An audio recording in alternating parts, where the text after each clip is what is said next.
Hello students. जैसा कि अभी करेंटली हमारे पास चल रहा है चैप्टर नंबर 1 नाइन्थ क्लास का, और उस चैप्टर नंबर 1 के अंदर में हम डिस्कस कर रहे हैं rational and irrational numbers. Chapter का नाम हमारे पास है नंबर सिस्टम। सबसे पहले तो रैशनल नंबर्स आपने 8th क्लास में कंप्लीट किया था। 8th क्लास का हमारे पास था फर्स्ट चैप्टर। वहाँ पे आपने एग्जैक्टली सीखा कि वो नंबर जिसको हम p अपॉन में q के फॉर्म में लिख सकते हैं, q की वैल्यू 0 के बराबर नहीं होनी चाहिए। और एक सबसे इम्पॉर्टेंट लाइन हमारे पास क्या है कि p एंड q दोनों हमारे पास होने चाहिए को प्राइम, और साथ में हमारे पास कंपल्सरी कंडीशन क्या हमारे पास इंटीजर्स। इस वर्ड के ऊपर में आपको फोकस करना है। एक तो हमारे पास को प्राइम और एक हमारे पास क्या इंटीजर्स। ये हमारे पास है किसी भी नंबर के रैशनल होने की कंडीशन, जिसको हम इस पर्टिकुलर फॉर्मेट में रिप्रेजेंट कर सकते हो। जिन नंबर्स को हम इन पर्टिकुलर फॉर्मेट में रिप्रेजेंट नहीं कर सकते वो हमारे पास क्या हो जाएंगे, रैशनल के अपोजिट, जिसको हम क्या बोलते हैं, इरैशनल। अब क्वेश्चन ये आता है कि कौन से ऐसे नंबर्स हैं जिसको हम इस पर्टिकुलर फॉर्मेट में रिप्रेजेंट नहीं कर सकते। वो क्वेश्चंस जिनके हमारे पास दो कंडीशन, पहली कंडीशन हमारे पास क्या है कि वो हमारे पास क्या हो स्क्वायर रूट साइन के अंदर में, और हमारे पास क्या हो non perfect square numbers. Root sign में non perfect square number, example के लिए हमारे पास √2, √3, √5, √6 एंड सो ऑन। ये सारे के सारे नंबर्स हमारे पास क्या हैं, नॉन परफेक्ट स्क्वायर नंबर्स हैं, और ये सारे के सारे नंबर्स हमारे पास रूट साइन के अंदर हैं, इसलिए ये हमारे पास क्या है, इरेशनल नंबर्स। दूसरी जो कंडीशन होती है इरेशनल होने की, वो होती है कि किसी भी डेसिमल फॉर्मेट में जो नंबर है वो ना तो टर्मिनेट हो रहा हो उसका डेसिमल पार्ट, और ना ही हो रहा हो रिपीट। एग्जाम्पल मैंने लिया 2.375, ये तो रैशनल है, ये ख़त्म हो रहा है। लेकिन अगर मैंने इसके लिख दिया 375, फिर बस 429 और लास्ट में मैंने लगा दिए ये 3 डॉट्स। 3 डॉट्स का रिप्रेजेंटेशन ये है कि ये हमारे पास कॉन्टिन्यूएशन में है, क्योंकि यहाँ पे जो डिजिट्स हैं हर बार अलग अलग डिजिट्स आ रही हैं। इसका मतलब कि ये डेसिमल पार्ट ना तो टर्मिनेट हो रहा है और ना ही हमारे पास रिपीट हो रहा है। जो भी डेसिमल पार्ट लास्ट में जाके टर्मिनेट हो जाएगा या फिर उसका एक 1 डिजिट ब्लॉक या 2 डिजिट ब्लॉक रिपीट होने लगेगा, वो हमेशा क्या होएगा, रैशनल। मतलब अगर आपके पास लिखा हुआ है 2.333 एंड 3 डॉट्स, इसका मतलब कि 3 हमारे पास कॉन्टिन्यूएशन में आ रहा है। आपके पास लिखा हुआ है 4.323232, इसका मतलब क्या हुआ कि 32 का जो ब्लॉक है बार बार हमारे पास हो रहा है रिपीट। तो वो नंबर्स जिसके अंदर में डेसिमल ना तो ख़त्म हो और ना ही हमारे कोई पर्टिकुलर ब्लॉक रिपीट हो रहा हो, वो हमारे पास क्या कहलाएगा, इरेशनल नंबर। आज हम क्या करेंगे, कंस्ट्रक्शन करेंगे किसका, इरेशनल नंबर्स का नंबर लाइन पे। कौन से इरेशनल नंबर्स, ये वाले पहले टाइप के जो हमारे पास इरेशनल नंबर्स हैं, इसको हम नंबर लाइन पे करेंगे रिप्रेजेंट। ठीक है, सबसे पहला जो हमारे पास है वो है √2। तो √2 को जरा हम ड्रॉ करना सीख लेते हैं। √2 को जब हम ब्रेक करते हैं तो इसको हम लिख सकते हैं 1+1। अब कंस्ट्रक्शन के लिए इंपॉर्टेंट चीज़ क्या है कि ये आपको समझना है कि इसको हम किस तरीके से नंबर लाइन पे ड्रॉ कर सकते हैं। इसके लिए हम हेल्प लेते हैं पाइथागोरस थ्योरम की, जो ये कहता है कि किसी भी राइट एंगल ट्राइंगल के अंदर में हाइपोटेन्यूज का स्क्वायर परपेंडिकुलर का स्क्वायर प्लस बेस के स्क्वायर ये होता है हमारे पास इक्वल। किसी भी राइट एंगल ट्राइंगल के अंदर में ये कंडीशन बस फुलफिल होगी तो वो पाइथागोरस थ्योरम कहलाएगी। आपको क्या करना है, अगर यहाँ से ये स्क्वायर का साइन हटाना है तो ये लिखा जाएगा हमारे पास h is equals to √p² plus b²। ये वाला कॉन्सेप्ट आप 8th क्लास में पढ़ के आए हैं स्क्वायर एंड स्क्वायर रूट्स के अंदर में। तो हम क्या करेंगे, इसी को फॉलो करेंगे यहाँ पर रिप्रेजेंट करने के लिए। मैं यहाँ पे √2 को लिख सकता हूँ 1+1।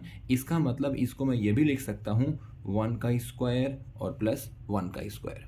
अगर मैं इसको अब कंपेयर करूं इस पर्टिकुलर फॉर्मेट से तो मुझे क्या मिलेगा कि परपेंडिकुलर 1 का है और जो बेस है वो कितने का है, हमारे पास 1 का है। मतलब किसी भी राइट एंगल ट्राइंगल के अंदर में अगर मैं परपेंडिकुलर 1 का ड्रॉ कर दूं, बेस 1 का ड्रॉ कर दूं, तो जो उसका हाइपोटेन्यूज होगा बाय डिफॉल्ट कितने का हो जाएगा, वो हमारे पास √2 का। √2 मिल जाएगी, हम नंबर लाइन पे उतार लेंगे उसको। कैसे करते हैं जरा वो समझते हैं। अब आपके पास स्केल होता है। स्केल में हमारे पास अगर आप ध्यान से ऑब्जर्व करेंगे 2 टाइप की मेजरमेंट्स होती हैं। एक हमारे पास होती है सेंटीमीटर में, अगर आप ध्यान से देखें शायद आपको दिख जाएगा।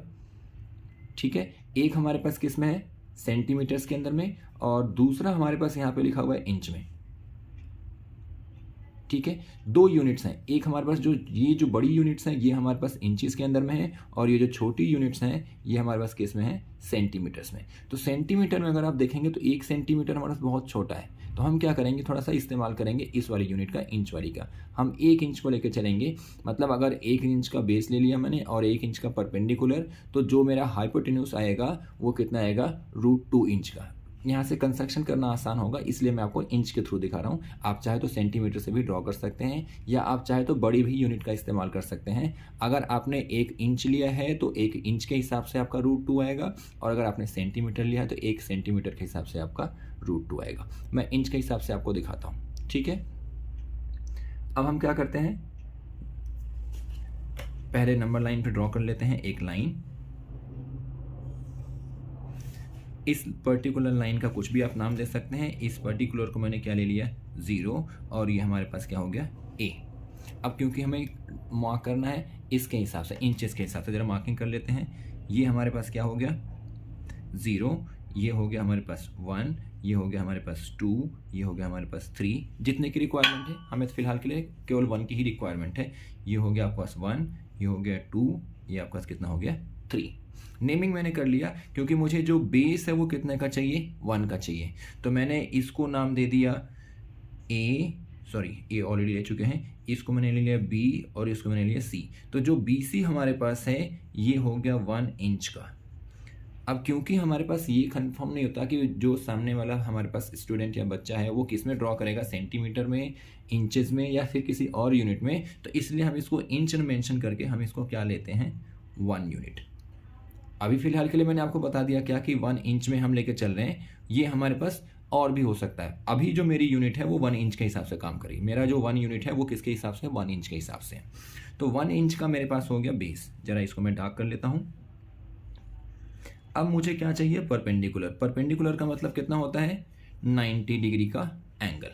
इस पर्टिकुलर पॉइंट पे, कौन से पॉइंट पे हमारे पास, इस C वाले पॉइंट पे मुझे लेना है क्या, परपेंडिकुलर। परपेंडिकुलर कंस्ट्रक्ट करना भी आपको सिखाया गया था 8th क्लास के अंदर में। आज दोबारा से कर लेते हैं। आपको अपने कंपास के अंदर में लेना है एक कन्वीनियंट रेडियस। कन्वीनियंट रेडियस का मतलब क्या होता है, आपके स्पेस के हिसाब से जो आपके स्पेस में है।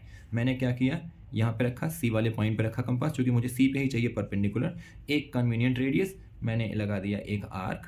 वो वाला आर्क हमारे पास इस लाइन सेगमेंट को कट करना कंपल्सरी है। आप चाहे तो इसकी कुछ नेमिंग कर सकते हैं, नहीं चाहते तो नहीं कर सकते। मैंने इसकी नेमिंग कर दी ताकि आपको याद रहे कि कहाँ से कर रहे हैं। मान लिया कि उसने हमारे पहली वाली लाइन को X पॉइंट पे कट किया। अब मैं X को लूँगा सेंटर, और फिर उसी रेडियस से, जो रेडियस हमारे पहले वाले पॉइंट पे था, C वाले पॉइंट से, उसको मैं चेंज नहीं करना। उसी रेडियस से अब मुझे क्या करना है, X को सेंटर लेके एक आर्क, मान लिया ये पॉइंट D पे कट किया, Y पे कट किया इसने, और अब उसी वाले से हमारे पास क्या ले लिया हमने, एक और आर्क लगाना है। ये हमारे पास क्या आ गया, Z। पहला वाला हमारे पास जो C से हमने लिया सेंटर, X पे कट किया, X को सेंटर लिया, Y पे कट किया, Y को सेंटर लिया, Z पे कट किया।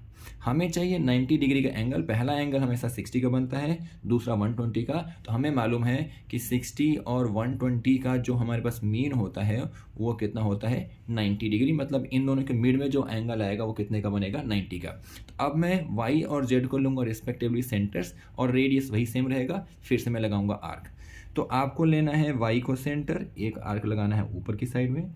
आपको लेना है Z को सेंटर, और एक आर्क लगाना है अगेन ऊपर में, जहाँ पे दोनों कट कर रहे हैं। मान लिया ये पॉइंट कितना आ गया हमारे पास, D।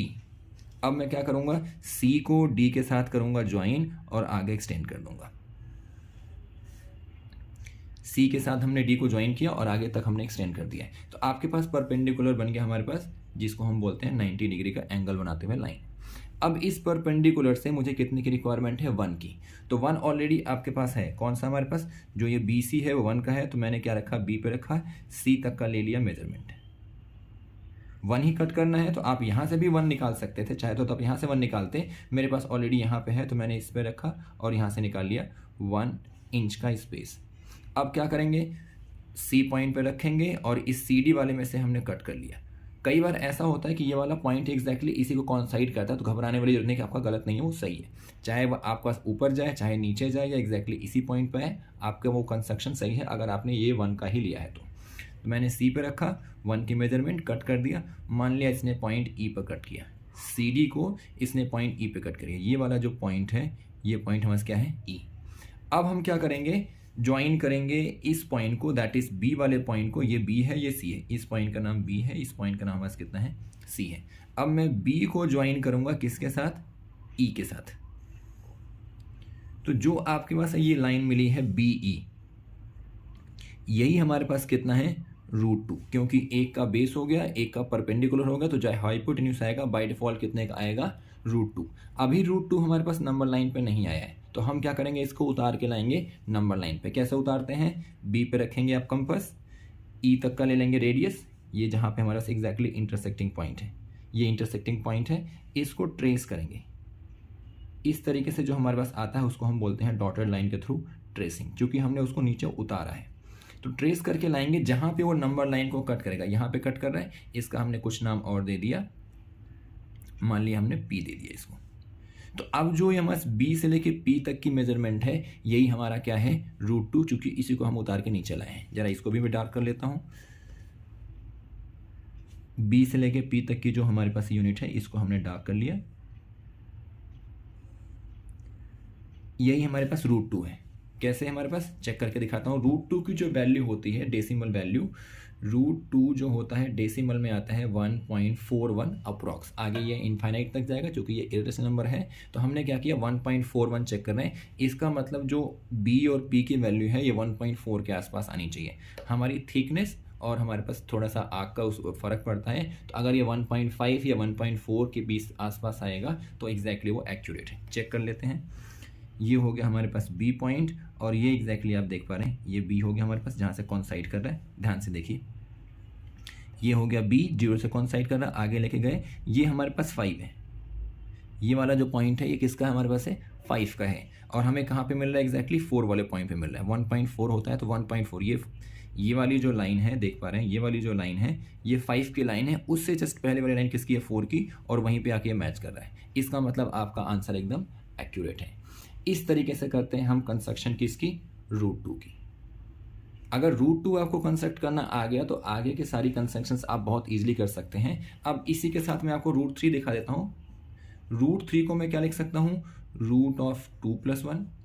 अब 2 जो है ये हमारे पास √2 का स्क्वायर है, और 1 जो है 1 का तो स्क्वायर है ही। तो आपकी बार जो आपके पास ये BP आया है, इसको आप बेस लेंगे और इस पॉइंट P पे आप ड्रॉ करेंगे अगेन 90 डिग्री का एंगल, जैसे आपने यहाँ पे किया था। तो आपने क्या लेना है, P को सेंटर लेना, 90 डिग्री का एंगल जो परपेंडिकुलर आएगा 1 का बनाएंगे, और वही हमारे पास क्या हो जाएगा, उसका 1 यूनिट का परपेंडिकुलर। फिर हमारे पास जो यहाँ से लाइन ड्रॉ की जाएगी वो बन जाएगी √3 की। यही प्रोसेस हमारे पास कंटिन्यू रहेगा जितने भी आपको ड्रॉ करने हैं इसके बाद रिस्पेक्टिवली। ठीक है, होप करता हूँ कि आपको ये समझ में आ गया होगा। अगर नहीं आया तो एक बार, दूसरी बार, तीसरी बार, चौथी बार इसको रिपीट करके चेक कर लेंगे, आप इजीली इसको ड्रॉ कर सकते हैं। ठीक है, थैंक यू।